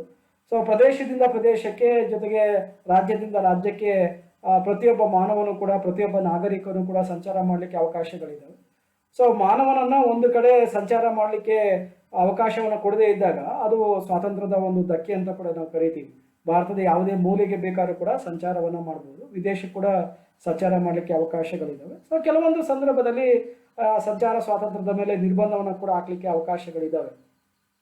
ಸೊ ಬಹಳ ಮುಖ್ಯವಾಗಿ ಸಾರ್ವಜನಿಕ ಹಿತದೃಷ್ಟಿಯಿಂದ, ಜೊತೆಗೆ ಪರಿಶಿಷ್ಟ ಜಾತಿ ಮತ್ತು ಪಂಗಡದ ಹಿತದೃಷ್ಟಿಯಿಂದ ಸೊ ನ್ಯಾಯಸಮ್ಮತವಾದ ನಿರ್ಬಂಧಗಳನ್ನು ಹಾಕ್ಲಿಕ್ಕೆ ಅವಕಾಶಗಳನ್ನ ಸರ್ಕಾರ ಏರಬಹುದು. ಹಾಗಾಗಿ ಪರಿಶಿಷ್ಟ ಜಾತಿ ಮತ್ತು ಪಂಗಡದ ಜನ ವಾಸ ಮಾಡ್ತಂಥ ಒಂದು ಸ್ಥಳದಲ್ಲಿ ಒಂದು ದೌರ್ಜನ್ಯವನ್ನು ಉದ್ದೇಶವನ್ನು ಇಟ್ಕೊಂಡು ಸೊ ಬೇರೆ ಯಾರಾದರೂ ಅವರು ವಾಸ ಮಾಡ್ತಾರಂಥ ಸ್ಥಳಕ್ಕೆ ಪ್ರವೇಶವನ್ನು ಮಾಡಿದಾಗ ಆಗ ಸರ್ಕಾರವನ್ನು ನಿರ್ಬಂಧ ಮಾಡಲಿಕ್ಕೆ ಅವಕಾಶಗಳು ಇದ್ದಾವೆ. ಸೊ ಸಾರ್ವಜನಿಕ ಹಿತದೃಷ್ಟಿಯಿಂದ ಸಾಂಕ್ರಾಮಿಕ ರೋಗಿಗಳನ್ನು ನಿರ್ಬಂಧ ಮಾಡಲಿಕ್ಕೆ ಅವಕಾಶಗಳು ಇದ್ದಾವೆ. ಸೊ ಕೆಲವು ರೋಗಗಳು ಒಬ್ಬರಿಂದ ಒಬ್ಬರಿಗೆ ಹರಡುವಂಥ ಸಾಧ್ಯತೆ ಇರ್ತದೆ. ಸೊ ಅಂಥ ಸಾಂಕ್ರಾಮಿಕ ರೋಗಿಗಳನ್ನು ಒಂದು ನಿಯಂತ್ರಣ ಮಾಡಲಿಕ್ಕೆ ಒಂದು ಸಂಚಾರ ಸ್ವಾತಂತ್ರ್ಯವನ್ನು ನಿರ್ಬಂಧ ಮಾಡಲಿಕ್ಕೆ ಅವಕಾಶಗಳಿದ್ದಾವೆ. ಸೊ ಹಕ್ಕು ಮತ್ತು ಸ್ವಾತಂತ್ರ್ಯದ ಒಂದು ಮುಖ್ಯವಾದ ವಿಚಾರ ಕೂಡ ಆಗಿದೆ. ಜೊತೆಗೆ ಸರ್ಕಾರ ಹಾಕಿದಂಥ ನಿರ್ಬಂಧಗಳು ನ್ಯಾಯಸಮ್ಮತವಾಗಿದ್ದಾವೆ ಅಥವಾ ಇಲ್ಲವೇ ಅನ್ನೋದನ್ನು ನಿರ್ಧಾರ ಮಾಡೋದು ಅಧಿಕಾರ ಯಾರಿಗಿದೆ ಅಂದರೆ ಸುಪ್ರೀಂ ಕೋರ್ಟ್ ಮತ್ತು ಹೈಕೋರ್ಟ್ಗಳಿಗಿದೆ. ಸೊ ತುರ್ತು ಪರಿಸ್ಥಿತಿಯ ಸಂದರ್ಭದಲ್ಲಿ ಈ ಸಂಚಾರ ಸ್ವಾತಂತ್ರ್ಯವನ್ನು ನಿರ್ಧಾರ ಮಾಡ್ಬೋದು, ಅಂದರೆ ನಿರ್ಬಂಧವನ್ನು ಮಾಡ್ಬೋದು. ಅಂದರೆ ತುರ್ತು ಪರಿಸ್ಥಿತಿ ಅಂದಾಗ 352ನೇ ವಿಧಿಗೆ ಅನುಗುಣವಾಗಿ ರಾಷ್ಟ್ರೀಯ ತುರ್ತು ಪರಿಸ್ಥಿತಿ ಘೋಷಣೆ ಆದಾಗ ಆಗ ಈ ಒಂದು ಸಂಚಾರ ಸ್ವಾತಂತ್ರ್ಯವನ್ನು ನಿರ್ಬಂಧ ಮಾಡಲಿಕ್ಕೆ ಅವಕಾಶಗಳು ಇದ್ದಾವೆ. ಸೊ ಕೆಲವೊಂದು ಸಂದರ್ಭದಲ್ಲಿ ದೇಶ ಅಪಾಯಕಾರಿ ಪರಿಸ್ಥಿತಿಯಲ್ಲಿದ್ದಾಗ, ಇನ್ನು ಬಹಳ ಮುಖ್ಯವಾಗಿ ಕೆಲವೊಂದು ಭಯೋತ್ಪಾದನಾ ಚಟುವಟಿಕೆಗಳು ನಡೆಯುವಂಥ ಒಂದು ಸ್ಥಳದಲ್ಲಿ ಜನರನ್ನು ನಿಯಂತ್ರಣ ಮಾಡಲಿಕ್ಕೆ ಅವಕಾಶಗಳು ಇದ್ದಾವೆ. ಸೊ ಸರ್ಕಾರ ಆ ಒಂದು ಪ್ರಯತ್ನವನ್ನು ಮಾಡುತ್ತೆ. ಸೊ ದೇಶದ ಯಾವುದೇ ಭಾಗದಲ್ಲಿ ವಾಸ ಮಾಡುವಂಥ ಸ್ವಾತಂತ್ರ್ಯ, ಇದನ್ನು ವಸತಿ ಸ್ವಾತಂತ್ರ್ಯ ಅಂತ ಕೂಡ ಕರೀತಾರೆ. Freedom to reside and settle in any part of the territory of India. So ಭಾರತದ ಯಾವುದೇ ಭಾಗದಲ್ಲಿ ಬೇಕಾದ್ರೂ ಕೂಡ ವಾಸ ಮಾಡಲಿಕ್ಕೆ ಅವಕಾಶ ಇದೆ. ಸೊ ಇದನ್ನು ವಸತಿ ಸ್ವಾತಂತ್ರ್ಯ ಅಂತ ಕೂಡ ಇದನ್ನು ಕರೀಬೋದು. ಸೊ ಅಂತಾರಾಜ್ಯ ಗಡಿಗಳು ಈ ಸ್ವಾತಂತ್ರ್ಯವನ್ನು ಮೊಟಕುಗೊಳಿಸಲಿಕ್ಕೆ ಸಾಧ್ಯ ಇಲ್ಲ. ಸೊ ಯಾರು ಬೇಕಾದ್ರೂ ಕೂಡ ಎಲ್ಲಿ ಬೇಕಾದ್ರೂ ಕೂಡ ವಾಸ ಮಾಡ್ಬೋದು. ಸೊ ಭಾರತದ ಪ್ರಜೆಗಳಾಗಿ ನಾವು ಯಾವುದೇ ದೇಶದ ಭಾಗದಲ್ಲಿ ಬೇಕಾದ್ರೂ ಕೂಡ ವಾಸ ಮಾಡಲಿಕ್ಕೆ ಅವಕಾಶಗಳಿದ್ದಾವೆ. ಸೊ ಅದು ಯಾವುದೇ ಕಾರಣ ಕೂಡ ಯಾವುದೇ ರಾಜ್ಯವು ಕೂಡ ನಿರ್ಬಂಧ ಹಾಕಲಿಕ್ಕೆ ಸಾಧ್ಯ ಇಲ್ಲ. ಸೊ ಕರ್ನಾಟಕದ ಜನ ಇಡೀ ಭಾರತದ ಬೇರೆ ರಾಜ್ಯದಲ್ಲಿ ವಾಸ ಮಾಡ್ಬೋದು, ಬೇರೆ ರಾಜ್ಯದ ಜನ ಕರ್ನಾಟಕದಲ್ಲೂ ಕೂಡ ವಾಸ ಮಾಡ್ಬೋದು. ಸೊ ಇತ್ತೀಚೆಗೆ ಕೇಂದ್ರ ಸರ್ಕಾರ 370ನೇ ವಿಧಿಯನ್ನು ರದ್ದು ಮಾಡೋದ್ರ ಮೂಲಕ ಜಮ್ಮು ಮತ್ತು ಕಾಶ್ಮೀರದಲ್ಲೂ ಕೂಡ ಈ ವಸತಿ ಸ್ವಾತಂತ್ರ್ಯಕ್ಕೆ ಅವಕಾಶವನ್ನು ನೀಡಲಾಗಿದೆ. ಸೊ ಜನರು ಯಾವ ಥರ ಆಸಕ್ತಿಯನ್ನು ಹೊಂದಿರ್ತಾರೋ ಆಸಕ್ತಿಗೆ ಅನುಗುಣವಾಗಿ ಜೀವನವನ್ನು ಮಾಡಲಿಕ್ಕೆ ಅವಕಾಶಗಳು ಇದ್ದಾವೆ. ಸೊ ಬಹಳ ಮುಖ್ಯವಾಗಿ ಅನ್ಯ ಜಾತಿಯ ಜನ, ಪರಿಶಿಷ್ಟ ಜಾತಿ ಮತ್ತು ಪಂಗಡಗಳ ವಾಸ ಮಾಡ್ತಾರಂಥ ಕೇರಿಗೆ ತೆರಳಿ ಬಲವಂತವಾಗಿ ವಾಸ ಮಾಡೋದನ್ನು ನಿಷೇಧ ಮಾಡಲಾಗಿದೆ. ಸೊ ಅದನ್ನು ನಾವು ಏನು ಬಹಳ ಮುಖ್ಯವಾದಂಥ ಒಂದು ವಸತಿ ಸ್ವಾತಂತ್ರ್ಯ ಅಂತ ಕರೀಬೋದು. ಸೊ ಯಾವುದೇ ವೃತ್ತಿ, ಉದ್ಯೋಗ, ವ್ಯಾಪಾರ, ವ್ಯವಹಾರವನ್ನು ಮಾಡಲಿಕ್ಕೆ ಅವಕಾಶಗಳಿದ್ದಾವೆ. ಸೊ ಅದನ್ನು freedom of occupation, profession, business and trade ಅಂತೇಳಿ ಕರೀಬೋದು. ಸೊ ಎಲ್ಲ ನಾಗರಿಕರಿಗೆ ಸಮಾನವಾಗಿ ಹಕ್ಕನ್ನು ನೀಡಲಾಗಿದೆ. ಸೊ ಎಲ್ಲರೂ ಕೂಡ ಸಮಾನವಾಗಿ ಈ ಥರದ ಒಂದು ಹಕ್ಕನ್ನು ನೀಡಲಾಗಿದೆ. ಸೊ ನಾಗರಿಕರು ಬೇಕಾದಾಗ ಈ ಒಂದು ಉದ್ಯೋಗವನ್ನು ಬಿಟ್ಕೊಳ್ಳಲು ಕೂಡ ಅವಕಾಶಗಳಿದ್ದಾವೆ. ಸೊ ಯಾವುದೇ ನಾಗರಿಕನು ತನ್ನ ವೃತ್ತಿ, ಉದ್ಯೋಗ, ವ್ಯಾಪಾರ ಬಿಡುವಂತೆ ಒತ್ತಾಯಿಸೋ ಅಧಿಕಾರ ಯಾರಿಗೂ ಕೂಡ ಇರೋದಿಲ್ಲ. ಸೊ ಯಾರಿಗೂ ಕೂಡ ಈ ಥರ ಒತ್ತಾಯವನ್ನು ಮಾಡಲಿಕ್ಕೆ ಸಾಧ್ಯ ಇಲ್ಲ. ಈ ಸ್ವಾತಂತ್ರ್ಯವನ್ನು ನಿರ್ಬಂಧಿಸ್ಬೋದು. ಸೊ ಇಷ್ಟೆಲ್ಲ ಇದ್ರೂ ಕೂಡ ಈ ಸ್ವಾತಂತ್ರ್ಯವನ್ನು ಅಥವಾ ಸ್ವಾತಂತ್ರ್ಯದ ಮೇಲೆ ನಿರ್ಬಂಧವನ್ನು ಹಾಕಲಿಕ್ಕೆ ಅವಕಾಶಗಳಿದ್ದಾವೆ. ಸೊ ರಾಜ್ಯವು ಸಾರ್ವಜನಿಕ ಹಿತದೃಷ್ಟಿಯಿಂದ ನ್ಯಾಯಯುತವಾದ ನಿರ್ಬಂಧಗಳನ್ನು ಹೇರಲಿಕ್ಕೆ ಅವಕಾಶಗಳಿದ್ದಾವೆ. ಸೊ ವ್ಯಾಪಾರ, ಉದ್ದಿಮೆ ವ್ಯಾಪಾರವನ್ನು ಮಾಡೋದು, ಉದ್ದಿಮೆಯನ್ನು ಸ್ಥಾಪನೆ ಮಾಡೋಂಥದ್ದು, ಆಮೇಲೆ ನಿರ್ದಿಷ್ಟ ಸ್ಥಳದಲ್ಲಿ ಗೊತ್ತುಪಡಿಸುವಂಥ ಒಂದು ಕಾನೂನುಗಳನ್ನು ಮಾಡೋಂಥ ಅಧಿಕಾರ ಯಾರಿಗಿದೆ ಅಂದರೆ ಸರ್ಕಾರಕ್ಕೆ ಇದೆ. ಸೊ ಉದ್ದಿಮೆಗಳಲ್ಲಿ ಕಾರ್ಯನಿರ್ವಹಿಸುವಂಥ ಕಾರ್ಮಿಕರ ಒಂದು ಕನಿಷ್ಠ ವೇತನ ನಿಗದಿ ಮಾಡೋಂಥ ಅಧಿಕಾರ ಕೂಡ ಏನು ಸರ್ಕಾರಕ್ಕೆ ಇದೆ. ಅದನ್ನು ಕನಿಷ್ಠ ಕೂಲಿ ವೇತನ ಅಂತ ಕೂಡ ಕರೀಬೋದು. ಸೊ ಈ ರೀತಿಯಾಗಿ ಪ್ರತಿಯೊಬ್ಬ ನಾಗರಿಕನು ಕೂಡ ತನಗೆ ಬೇಕಾದಂಥ ವ್ಯವಹಾರವನ್ನು ಮಾಡಲಿಕ್ಕೆ ಅವಕಾಶಗಳಿದ್ದಾವೆ. ಅದು ಸಾರ್ವಜನಿಕ ಹಿತದೃಷ್ಟಿಯಿಂದ ಇರಬೇಕಾಗುತ್ತೆ, ದೇಶದ ಪ್ರಗತಿಯ ದೃಷ್ಟಿಯಿಂದ ಇರಬೇಕಾಗುತ್ತೆ. ಸೊ ಸಾರ್ವಜನಿಕರ ಒಂದು ಹಿತಾಸಕ್ತಿಗೆ ವಿರುದ್ಧವಾಗಿದ್ದಾಗ ಅದನ್ನು ನಾವು ವ್ಯಾಪಾರ ಮತ್ತು ವ್ಯವಹಾರದ ಸ್ವಾತಂತ್ರ್ಯ ಅಂತ ಕರೀಲಿಕ್ಕೆ ಸಾಧ್ಯ ಇಲ್ಲ. ಸೊ ಕೊನೆಯದಾಗಿ ಆಸ್ತಿಯನ್ನು ಗಳಿಸುವ ಹಾಗೂ ಮಾರಾಟ ಮಾಡುವಂಥ ಸ್ವಾತಂತ್ರ್ಯ, ಫ್ರೀಡಮ್ ಆಫ್ ಪ್ರಾಪರ್ಟಿ ಅಂತ ಕರಿತೀವಿ. ಸೊ ಇದನ್ನು ರದ್ದುಪಡಿಸಲಾಗಿದೆ. ಈಗ 44ನೇ ತಿದ್ದುಪಡಿಗೆ ಅನುಗುಣವಾಗಿ 1978ರಲ್ಲಿ ಈ ಒಂದು ಆಸ್ತಿಯನ್ನು ಗಳಿಸುವಂಥದ್ದು ಮತ್ತು ಮಾರಾಟ ಮಾಡುವಂಥ ಸ್ವಾತಂತ್ರ್ಯವನ್ನು ನಿರ್ಬಂಧ ಮಾಡಲಾಗಿದೆ. ಸೊ ಎಲ್ಲ ನಾಗರಿಕರಿಗೂ ಮೂಲಭೂತ ಹಕ್ಕಾಗಿತ್ತಿದ್ದು. ಸೊ ಪ್ರತಿಯೊಬ್ಬರು ಕೂಡ ಆಸ್ತಿಯನ್ನು ಸಂಪಾದನೆ ಮಾಡಬಹುದಾಗಿತ್ತು, ಜೊತೆಗೆ ಮಾರಾಟವನ್ನು ತನ್ನ ಇಚ್ಛೆಗೆ ಅನುಗುಣವಾಗಿ ಮಾಡಬಹುದಾಗಿತ್ತು. ಸೊ ಯಾಕೆ ಇದನ್ನು ತೆಗೆದುಹಾಕಲಾಗಿದೆ ಅಂತಂದರೆ ಸರ್ಕಾರ ಸಾರ್ವಜನಿಕ ಹಿತದೃಷ್ಟಿಗೆ ಅನುಗುಣವಾಗಿ ಅಭಿವೃದ್ಧಿ ಕೆಲಸ ಕಾರ್ಯಗಳನ್ನು ಮಾಡಬೇಕಾದ ಸಂದರ್ಭದಲ್ಲಿ ಖಾಸಗಿ ಆಸ್ತಿಯನ್ನು ವಶಪಡಿಸ್ಕೊಳ್ಳುವಂಥ ಅವಕಾಶ ಇರಲಿಲ್ಲ. ಸೊ ಹಾಗಾಗಿ ಈಗ ಖಾಸಗಿ ಆಸ್ತಿಯನ್ನು ಕೂಡ ರಾಷ್ಟ್ರದ ಅಭಿವೃದ್ಧಿಯ ದೃಷ್ಟಿಯಿಂದ ವಶಪಡಿಸ್ಕೊಳ್ಳಿಕ್ಕೆ ಅವಕಾಶಗಳಿದ್ದಾವೆ. ಸೊ ಭಾರತೀಯ ನಾಗರಿಕರು ಆಸ್ತಿಯನ್ನು ಹೊಂದುವಂಥ ಮತ್ತು ಮಾರುವಂಥ ಸ್ವಾತಂತ್ರ್ಯವನ್ನು ಮೂಲಭೂತ ಹಕ್ಕುಗಳ ಪಟ್ಟಿಯಿಂದ ತೆಗೆದುಹಾಕಿ 300A ವಿಧಿಗೆ ಅದನ್ನು ಹಸ್ತಾಂತರ ಮಾಡಲಾಗಿದೆ. ಸೊ ಈ ರೀತಿಯಾಗಿ ಈ ಒಂದು ಮೂಲಭೂತ ಹಕ್ಕುಗಳಲ್ಲಿರುವಂಥ ಬಹಳ ಮುಖ್ಯವಾದಂಥ ಸ್ವಾತಂತ್ರ್ಯದ ಹಕ್ಕಿನ ಬಗ್ಗೆ ನಾವು ಚರ್ಚೆಯನ್ನು ಮಾಡ್ಬೋದು. ಸೊ 19ನೇ ಉಪವಿಧಿಯಲ್ಲಿ 6 ಮುಖ್ಯವಾದಂಥ ಒಂದು ಸ್ವಾತಂತ್ರ್ಯಗಳಿದ್ದಾವೆ. ಸೊ ಆ 6 ಸ್ವಾತಂತ್ರ್ಯಗಳು ಕೂಡ ಬಹಳ ಮುಖ್ಯವಾದದ್ದು. ಸಂವಿಧಾನದ ಭಾಗ 3ರ ಸ್ವಾತಂತ್ರ್ಯದ ಹಕ್ಕಿನ ಒಂದು ವಿಷಯಕ್ಕೆ ಸಂಬಂಧಿಸಿದಂತೆ ತೀರ್ಮಾನಕ್ಕೆ ಬರ್ಬೋದು. ಸೊ ಸ್ವಾತಂತ್ರ್ಯದ ಹಕ್ಕು ಅಂತಂದಾಗ ಇದು ಮೂಲಭೂತ ಹಕ್ಕುಗಳಲ್ಲಿ ಬಹಳ ಪ್ರಮುಖವಾದಂಥದ್ದು. ಸೊ ಮೋಸ್ಟ್ ಇಂಪಾರ್ಟೆಂಟ್ ರೈಟ್ಸ್ ಅಂತೇಳಿ ಇದನ್ನು ಕರಿತೀವಿ. ಸೊ ಸ್ವಾತಂತ್ರ್ಯ ಇಲ್ಲದೆ ಯಾವುದೇ ವ್ಯಕ್ತಿಯನ್ನು ಕೂಡ ಅಭಿವೃದ್ಧಿ ಮಾಡಲಿಕ್ಕೆ ಸಾಧ್ಯ ಇಲ್ಲ. ಸೊ ಹಾಗಾಗಿ ಸ್ವಾತಂತ್ರ್ಯ ಇಲ್ಲದ ವ್ಯಕ್ತಿಯನ್ನು ಪ್ರಾಣಿಗೆ ಹೋಲಿಕೆಯನ್ನು ಮಾಡ್ಬೋದು. ಸೊ ಪ್ರಜಾಪ್ರಭುತ್ವದ ಯಶಸ್ವಿಗೆ ಸ್ವಾತಂತ್ರ್ಯ ಅನ್ನೋದು ಬೇಕಾಗುತ್ತೆ. ಸ್ವಾತಂತ್ರ್ಯ ಇಲ್ಲದ ವ್ಯಕ್ತಿಯನ್ನು ನಾವು ಅಭಿವೃದ್ಧಿಯನ್ನು ಪಥದಲ್ಲಿ ಕೊಂಡೊಯ್ಕೊಳ್ಳೋಕ್ಕೆ ಸಾಧ್ಯ ಇಲ್ಲ. ಸೊ ಹಾಗಾಗಿ ಪ್ರತಿಯೊಬ್ಬರು ಕೂಡ ಸ್ವಾತಂತ್ರ್ಯ ಬೇಕಾಗುತ್ತೆ. ಸೊ ನಾಗರಿಕರಿಗೆ ಸ್ವಾತಂತ್ರ್ಯ ಇಲ್ಲದಿದ್ದರೆ ಸೊ ವ್ಯಕ್ತಿ ಅಭಿವೃದ್ಧಿ ಆಗೋದಿಲ್ಲ ಮತ್ತು ಯಶಸ್ಸನ್ನು ಕೂಡ ಕಾಣಲಿಕ್ಕೆ ಸಾಧ್ಯ ಆಗೋದಿಲ್ಲ. ಸೊ ಆದರೂ ಕೂಡ ಇವತ್ತು ಪರಿಪೂರ್ಣವಾಗಿ ಜನತೆ ಸ್ವಾತಂತ್ರ್ಯವನ್ನು ಅನುಭವಿಸ್ತಾ ಇಲ್ಲ. ಸೊ ಹಲವಾರು ಸಂದರ್ಭದಲ್ಲಿ ಸೊ ದಿನನಿತ್ಯ ಏನೋ ಈ ಸ್ವಾತಂತ್ರ್ಯದ ಒಂದು ಧಕ್ಕೆ ಉಂಟಾಗ್ತಾ ಇದೆ. ಸೊ ಅನೇಕ ಸಂದರ್ಭದಲ್ಲಿ ನಾವು ಕಾಣ್ಬೋದು. ಸೊ ಮುಕ್ತವಾಗಿ ನಾವು ಮಾತನಾಡಲಿಕ್ಕೆ ಅವಕಾಶ ಇಲ್ಲ, ವಾಕ್ ಸ್ವಾತಂತ್ರ್ಯ ಇಲ್ಲ, ಅಭಿವ್ಯಕ್ತನಾ ಸ್ವಾತಂತ್ರ್ಯ ಇಲ್ಲ. ಸೊ ಬೇಕಾದ ರೀತಿಯಾದ ಒಂದು ಸಮಾಜಕ್ಕೆ ಮಾದರಿಯಾಗಿರುವಂಥ ಸಂಘ ಸಂಸ್ಥೆಗಳನ್ನ ಸ್ಥಾಪನೆ ಮಾಡಲಿಕ್ಕೆ ಅವಕಾಶ ಇಲ್ಲ, ಸಂಚಾರ ಸ್ವಾತಂತ್ರ್ಯ ಇಲ್ಲ. ಸೊ ಈ ರೀತಿಯಾದ ಒಂದು ಸಮಸ್ಯೆಗಳಿದ್ದಾವೆ ಸ್ವಾತಂತ್ರ್ಯದ ಅನುಭವಿಸಿಕೆಯಲ್ಲಿ. ಆದರೆ ವಿದೇಶಿಗಳಿಗೆ ಅಥವಾ ಅನ್ಯ ರಾಜ್ಯಗಳಿಗೆ ಹೋಲಿಕೆಯನ್ನು ಮಾಡಿದಾಗ ಏನೋ ಭಾರತದಲ್ಲಿ ಸ್ವಾತಂತ್ರ್ಯದ ಒಂದು ಕೊರತೆ ಇದೆ. ಸೊ ಹಾಗಾಗಿ ಜನರು ತಮ್ಮ ಹಕ್ಕುಗಳನ್ನು ದುರುಪಯೋಗ ಪಡಿಸಿಕೊಳ್ಳದಂತೆ ಕಾನೂನುಗಳಿಗೆ ಗೌರವವನ್ನು ಕೊಡಬೇಕಾಗತ್ತೆ. ಸೊ ಕಾನೂನುಗಳ ರಚನೆ ಮಾಡಬೇಕಾದ ಸಂದರ್ಭದಲ್ಲೂ ಕೂಡ ಸೊ ಪ್ರಜೆಗಳ ಹಕ್ಕು ಮತ್ತು ಸ್ವಾತಂತ್ರ್ಯಕ್ಕೆ ಧಕ್ಕೆ ಆಗದಂತೆ ಕೂಡ ಏನೋ ಕಾನೂನನ್ನು ಮಾಡಬೇಕಾಗುತ್ತೆ. ಸೊ ಜನರು ಕೂಡ ಶಾಂತಿ ಮತ್ತು ಸಹಬಾಳ್ವೆಯಿಂದ ಜೀವನವನ್ನು ಮಾಡಬೇಕು, ಮತ್ತೊಬ್ಬರ ಒಂದು ಸ್ವಾತಂತ್ರ್ಯಕ್ಕೆ ಧಕ್ಕೆಯನ್ನು ತರಬಾರ್ದು. ಸೊ ವ್ಯಕ್ತಿಗಳ ಒಂದು ಸ್ವಾತಂತ್ರ್ಯವನ್ನು ಸೀಮಿತಗೊಳಿಸಿದಾಗ ರಾಜ್ಯ ಅಭಿವೃದ್ಧಿಯನ್ನು ಕೂಡ ಸಾಧನೆ ಮಾಡಲಿಕ್ಕೆ ಸಾಧ್ಯ ಇದೆ. ಯಾಕಂದರೆ ಎಲ್ಲ ಮಾನವರು ಕೂಡ ತಮ್ಮ ಸ್ವಾತಂತ್ರ್ಯನ ಅನುಭವಿಸುವ ಸಂದರ್ಭದಲ್ಲಿ ಮತ್ತೊಬ್ಬರಿಗೆ ತೊಂದರೆ ಆಗುವಂಥ ಸಾಧ್ಯತೆ ಇರ್ತದೆ. ಹಾಗಾಗಿ ಅಂಥ ಒಂದು ತೊಂದರೆ ಆಗುವಂಥ ಸಾಧ್ಯತೆಯ ಮೇಲೆ ಕಡಿವಾಣವನ್ನು ಹಾಕ್ಬೇಕಾದ್ರೆ ಸೊ ಕಾನೂನುಗಳನ್ನು ಜಾರಿಗೆ ತರಬೇಕು. ಸೊ ಅನಾವಶ್ಯಕವಾಗಿ ಜನರ ಸ್ವಾತಂತ್ರ್ಯವನ್ನು ಕಿತ್ಕೊಂಬಾರ್ದು. ಭಾರತ ಸಂವಿಧಾನದಲ್ಲಿ ವಿವರಿಸಿರುವಂಥ ಈ ಒಂದು ಸ್ವಾತಂತ್ರ್ಯವನ್ನು ಉಲ್ಲೇಖ ಮಾಡಿ ಸೊ ಅವುಗಳನ್ನ ನಿರ್ಬಂಧ ಮಾಡಲಿಕ್ಕೆ ಕೂಡ ಅವಕಾಶಗಳಿದ್ದಾವೆ. ಸೊ ಈ ರೀತಿಯಾಗಿ ಭಾರತ ಸಂವಿಧಾನದ ಒಂದು 19ನೇ ವಿಧಿಯಲ್ಲಿರುವಂಥ ಸ್ವಾತಂತ್ರ್ಯದ ಬಗ್ಗೆ ಚರ್ಚೆಯನ್ನು ಮಾಡಬಹುದು. ಈ ಒಂದು ಚಿಂತನೆ ಅಲ್ಲಿಗೆ ಮುಕ್ತಾಯ ಆಗುತ್ತೆ, ಸೊ ಕಂಪ್ಲೀಟ್ ಆಗುತ್ತೆ. ಸೊ ನನ್ನ ಚಾನಲ್ಗೆ ನೀವು ಇದುವರೆಗೂ ಕೂಡ ಸಬ್ಸ್ಕ್ರೈಬ್ ಆಗಿಲ್ಲ ಅಂದರೆ ದಯಮಾಡಿ ಸಬ್ಸ್ಕ್ರೈಬ್ ಆಗಿ ನಾನು ಅಪ್ಲೋಡ್ ಮಾಡೋಂಥ ಎಲ್ಲ ವಿಡಿಯೋಗಳನ್ನು ನೀವು ನೋಡ್ಬೋದು. ಥ್ಯಾಂಕ್ ಯು, ಧನ್ಯವಾದಗಳು.